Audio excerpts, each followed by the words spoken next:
Economic growth and development. ठीक है। Economic growth क्या होती है? Economic growth refers to increase in the output of goods and services measured by GDP और GNP in a country over a specific period। बस output से मतलब है इकोनॉमिक ग्रोथ में। while economic development improvement in the quality of life. ठीक है। Improvement in the quality of life and wellbeing of people in a country, economic development.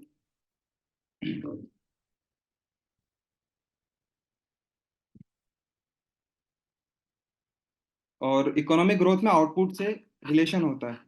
Economic development में हम quality of life को जरूर include करते हैं, जैसे एजुकेशन कैसे मिली, हेल्थ कैसी मिली, इन सब इंडिकेटर्स को देखते, कैलकुलेट करते। ओके। और ये क्वांटिटेटिव चेंज को बताता है, मतलब कितनी ग्रोथ हुई है। जैसे इकोनॉमी को ये 1 ट्रिलियन से 1.5 ट्रिलियन हो गए फॉर एग्जाम्पल, तो क्वांटिटी चेंज आ रहा है, देखो 1 ट्रिलियन से 1.5 ट्रिलियन। ठीक है। और economic development is qualitative change, मतलब उसकी लाइफ एक्सपेक्टेंसी कितनी अच्छी हुई है। जैसे इंडिया में 70 ईयर्स है, सिंगापुर में 82.90 है, तो इकोनॉमिक डेवलपमेंट में लाइफ एक्सपेक्टेंसी के मामले में वो अपन से आगे। ठीक है। और भी काफी इंडिकेटर्स में आगे, जैसे हेल्थ में तो है ही आगे, और हाउसिंग में अफोर्डेबल हाउसिंग वहाँ पे काफी इजीली अवेलेबल हो जाता है। वहाँ पे HDB उनका बोर्ड है जो बहुत चीप हाउसिंग देता है उनको। यूनिवर्सल हेल्थ कवरेज बहुत अच्छी है उनकी स्टार्टिंग से। लेकिन अपनी ग्रोथ अच्छी है, अपनी ग्रोथ अच्छी है, लेकिन इकोनॉमिक डेवलपमेंट उतना अच्छा नहीं उनके कंपैरिजन में। अच्छा है लेकिन उनके कंपैरिजन में उतना अच्छा नहीं है, क्योंकि हमारा एजुकेशन एजुकेशन करिकुलम सिलेबस बहुत आउटडेटेड है ये सब। ठीक है। और जॉब अंडर एम्प्लॉयमेंट है, जो स्किल्ड यूथ है वो अंडर स्किल जॉब्स कर रहे हैं फॉर एग्जाम्पल। और वहाँ पे जैसे साउथ कोरियाज में बहुत ज़्यादा हाई हाई लिटरेसी है, वहाँ स्किल्ड स्किल्ड इंडिविजुअल है, वहाँ पे स्किल्ड स्टूडेंट्स मिलेंगे स्किल्ड जॉब्स करते हुए, क्योंकि उन्होंने एम्फेसाइज करा शुरू से इंडिपेंडेंस से उन्होंने एम्फेसाइज करा दोनों इंडिकेटर्स में, इकोनॉमिक ग्रोथ और इकोनॉमिक डेवलपमेंट में, दोनों में एम्फेसाइज करा। सिमिलरली जापान ने भी एम्फेसाइज किया, even after nuclear attack Hiroshima Nagasaki के बाद उनको यूएस ने एड दी थी, हालांकि अटैक उन्होंने किया यूएस ने, लेकिन फाइनेंशियल एड भी उन्होंने दी थी मार्शल प्लान के अंडर। तो उनमें उनको उन्होंने एक अच्छी प्लानिंग करके ऑटोमोबाइल सेक्टर को काफी बूम करा, उनकी काफी अच्छी ग्रोथ हुई। और साथ ही साथ उन्होंने इकोनॉमिक डेवलपमेंट पे भी एम्फेसाइज किया, जैसे लिटरेसी, एजुकेशन, हेल्थ, इन सब पे भी एम्फेसाइज करा। तो जापान, साउथ कोरिया, सिंगापुर ये ऐसे एग्जाम्पल है जहाँ इकोनॉमिक ग्रोथ के साथ इकोनॉमिक डेवलपमेंट भी अच्छे से हुआ है, तो वहाँ लाइफ एक्सपेक्टेंसी भी अच्छी है। जापान में 84 ईयर्स है, साउथ कोरिया में साउथ कोरिया में भी 80 प्लस है, और सिंगापुर में 82.90 होगी लगभग। इंडिया में ग्रोथ अच्छी हुई है, इकोनॉमिक ग्रोथ पे ज़्यादा ध्यान दिया। जैसे बिफोर एलपीजी रिफॉर्म से पहले तो इकोनॉमिक ग्रोथ भी नहीं थी, लेकिन इकोनॉमिक ग्रोथ जब हमारे यहाँ एलपीजी लिबरलाइजेशन हुआ, ज़्यादा लाइसेंस राज को ख़त्म किया, ज़्यादा कंपनीज आने लगी, प्राइवेटाइजेशन हुआ तो ज़्यादा कंपनीज आने लगी, ग्लोबलाइजेशन हुआ तो लिंकेज हुआ वर्ल्ड से, तो ग्रोथ भी बूम हुई। ठीक है। ग्रोथ भी अच्छी हुई, 8% ग्रोथ हुई हमारी, one of the fastest growing economy हम रह चुके हैं, लेकिन हमने इकोनॉमिक डेवलपमेंट में उतना इन्वेस्टमेंट नहीं किया।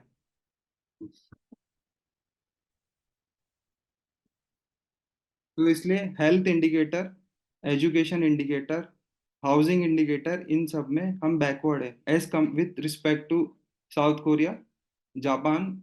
और HDI में हमारी रैंकिंग बहुत पीछे आती है, बहुत ज़्यादा, और ये सब टॉप 10 में आते। और फॉर एग्जांपल नॉर्वे का एग्जांपल ले लो। नॉर्वे के पास ऑयल गैस रिजर्व था, उन्होंने उसके थ्रू अपनी इकोनॉमी को चलाया, लेकिन साथ ही साथ उन्होंने इकोनॉमिक डेवलपमेंट पे भी एम्फेसाइज किया इकोनॉमिक ग्रोथ के साथ साथ। उनकी HDI रैंकिंग टॉप 10 में रहते हो हमेशा, स्कैंडिनेवियन कंट्रीज फॉर एग्जांपल। और चाइना का केस ले लो, चाइना और इंडिया सिमिलरली एक तरह से ऑलमोस्ट अराउंड ऑफ इंडिपेंडेंस के बाद एक तरह से गए, लेकिन चाइना ने मोर एम्फेसाइज करा मैन्युफैक्चरिंग पे एम्फेसाइज करा। माओ जेडोंग का एम्फेसाइज था मैन्युफैक्चरिंग और हैवी इंडस्ट्रीज को सेटअप करना।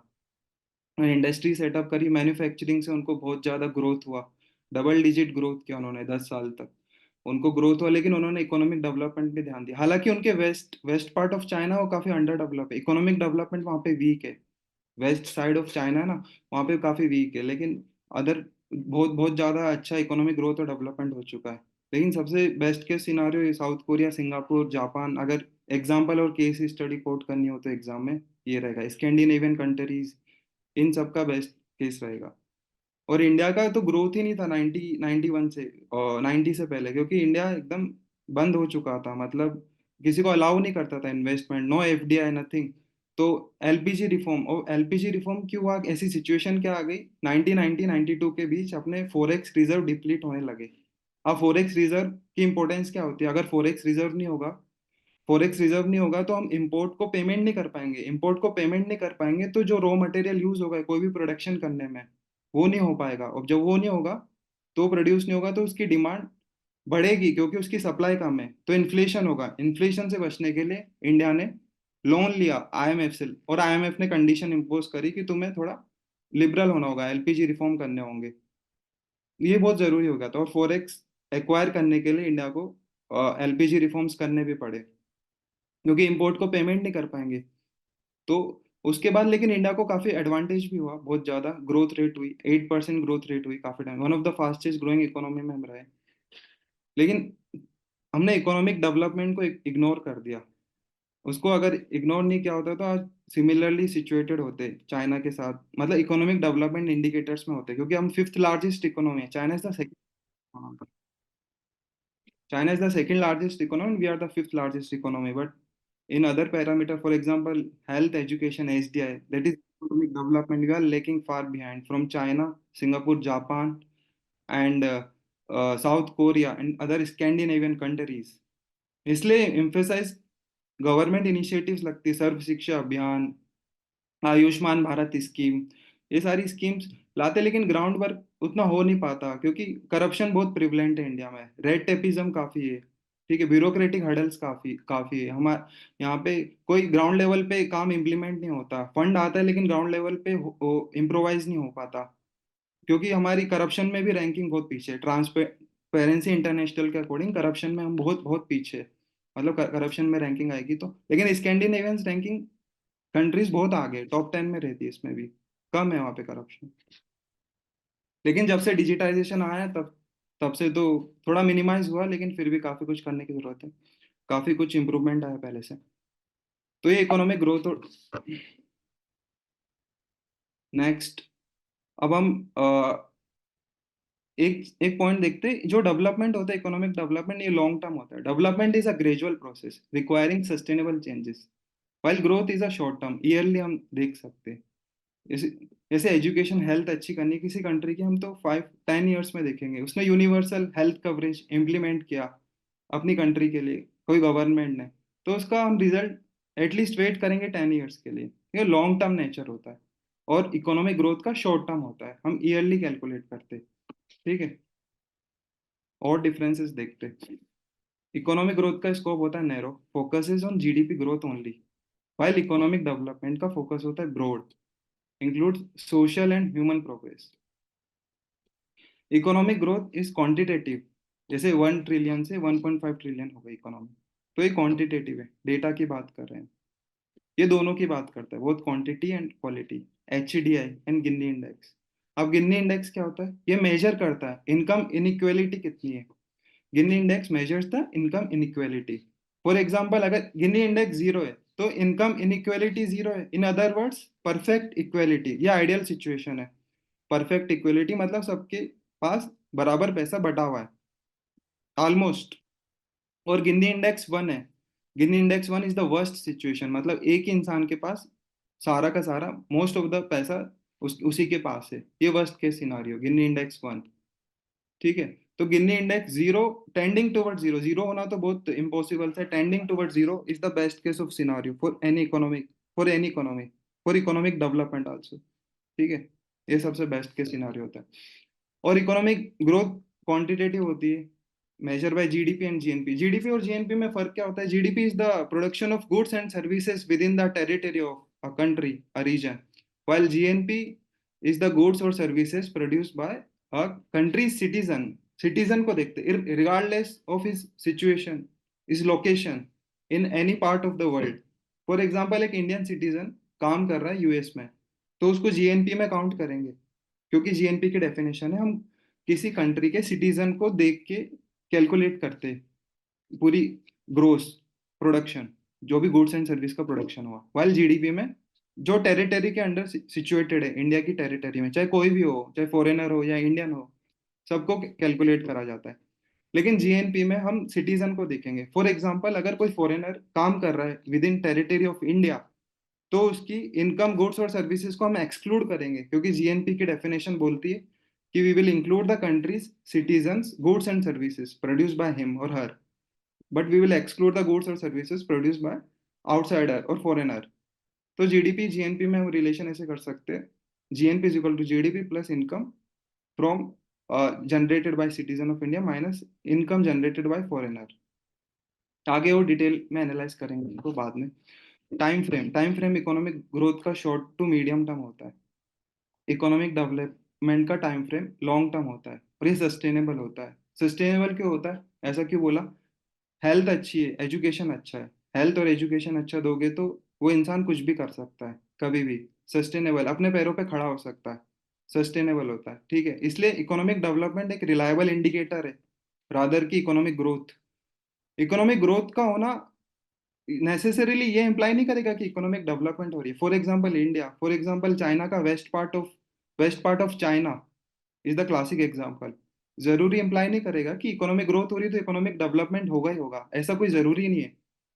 इकोनॉमिक ग्रोथ और इकोनॉमिक डेवलपमेंट तब होगा जब हम एम्फेसाइज करेंगे उनके इंडिकेटर्स में, हेल्थ, एजुकेशन, हाउसिंग, इन सब में अलग से एम्फेसाइज करेंगे तब होगा। लेकिन इकोनॉमिक ग्रोथ का होना जरूरी है, उसके बिना इनकम जनरेशन, मनी जनरेशन तो होगा ही नहीं।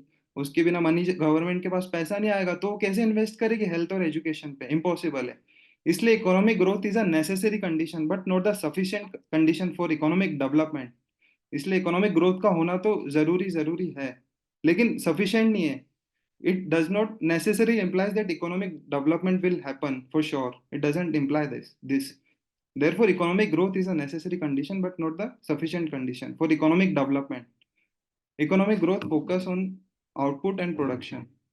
Economic development focus on people well-being and quality of life. Standard of living कैसा हुआ, कितनी अच्छी स्टैंडर्ड ऑफ लिविंग है, ठीक है। जैसे इंडिया में कुछ पार्ट्स में देखा होगा, मेट्रोपॉलिटन सिटीज में काफी मतलब डेवलप है, अच्छी स्टैंडर्ड ऑफ लिविंग है अगर स्लम्स को एक्सक्लूड करें तो। लेकिन रूरल एरियाज में स्टैंडर्ड ऑफ लिविंग बहुत डिक्लाइन है, और अदर सिटीज में तो बहुत डिस्पैरिटी है। इंडिया में बहुत ज्यादा डिस्पैरिटी है।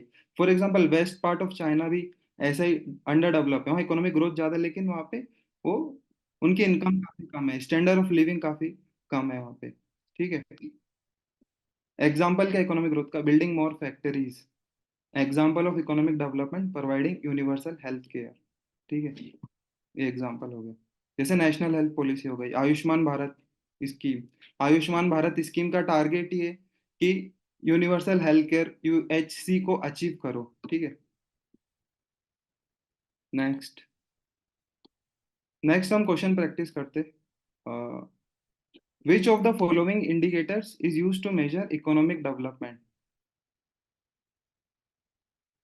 What is economics weightage in prelims? 17 to 18 question पूछते एवरी ईयर ऑलमोस्ट। अगर एवरेज निकालोगे तो 15 आ जाएगा लगभग।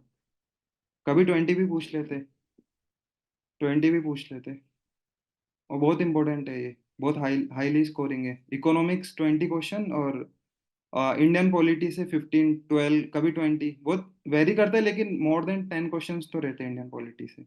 और इकोनॉमिक्स में 15 एवरेज निकालोगे तो 35-70 मार्क्स का तो सही करना होता है, मतलब 90% ले तो 60 मार्क्स यहाँ से स्कोर डेफिनेटली इजीली हो सकते हैं अगर अच्छे से पढ़ा हो तो। Okay. Which of the following indicators is used to measure economic development rather than economic growth? इसको आंसर करने की कोशिश करो, अगर नहीं आएगा तो मैं बताऊंगा obviously. GDP, per capita income, literacy rate, industrial output, ठीक है। क्या होगा इसका आंसर? Take your time.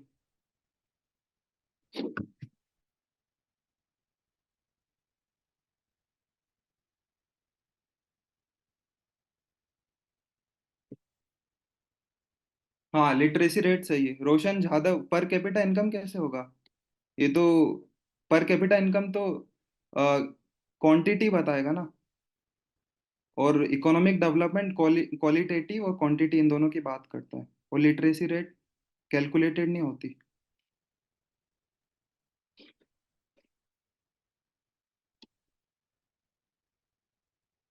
पर कैपिटा इनकम नहीं होगा, लिटरेसी रेट होगा। सचिन और प्रीति झा ने सही दिया आंसर। Next question. ये वाला अटेम्प्ट करो, ये वाला क्वेश्चन। आराम से टाइम लो अपना।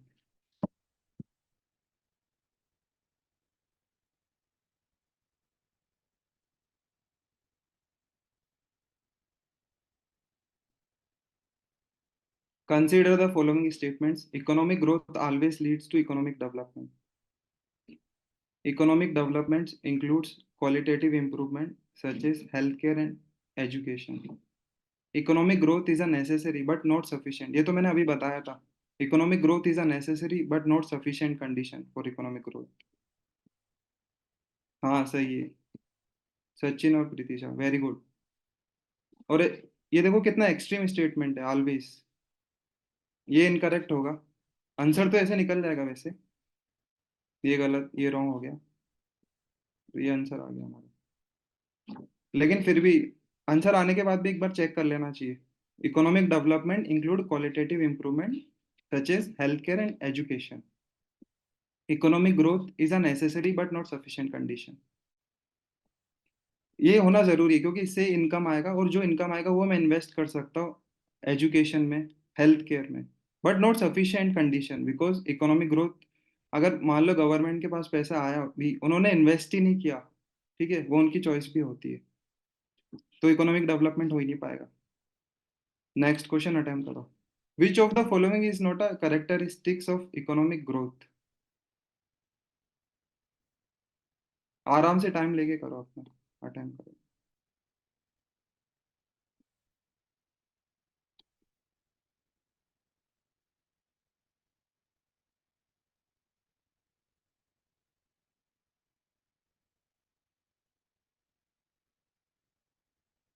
हाँ, Roshan Yadav, very good. C option सही है। राकेश पाल, वेरी गुड, सही है। हाँ, इकोनॉमिक डेवलपमेंट का टारगेट होता है कि इनइक्वलिटी को मिनिमाइज करे, खत्म करे। जैसे गिन्नी इंडेक्स मैंने बताया था, उसका एग्जांपल। गिन्नी इंडेक्स क्या होता है? It measures the income inequality. अब गिन्नी इंडेक्स टेंडिंग टुवर्ड जीरो होगा तो वो आइडियल सिचुएशन है, क्योंकि गिन्नी इंडेक्स अगर जीरो हुआ तो उसका मतलब है इनकम इनइक्वालिटी जीरो है। इनकम इनइक्वालिटी जीरो मतलब परफेक्ट इक्वालिटी। अगर गिन्नी इंडेक्स वन हुआ तो उसका मतलब है इनकम इनइक्वालिटी बहुत हाई है, मतलब एक ही इंसान के पास मोस्ट ऑफ द पैसा है।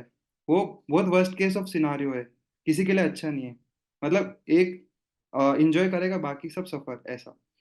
तो गिन्नी इंडेक्स को माइंड में रखना वन ऑफ द एग्जाम्पल है इकोनॉमिक डेवलपमेंट का, तो उससे भी अटेम्प्ट कर सकते थे वो सोच के। सबने सही आंसर दिया है, very good. Next question attempt करते हैं। आराम से अपना टाइम लेना, 2 मिनट लो, 3 मिनट, पर आंसर सही निकालना। Which of the following statements are correct with respect to economic growth and economic development?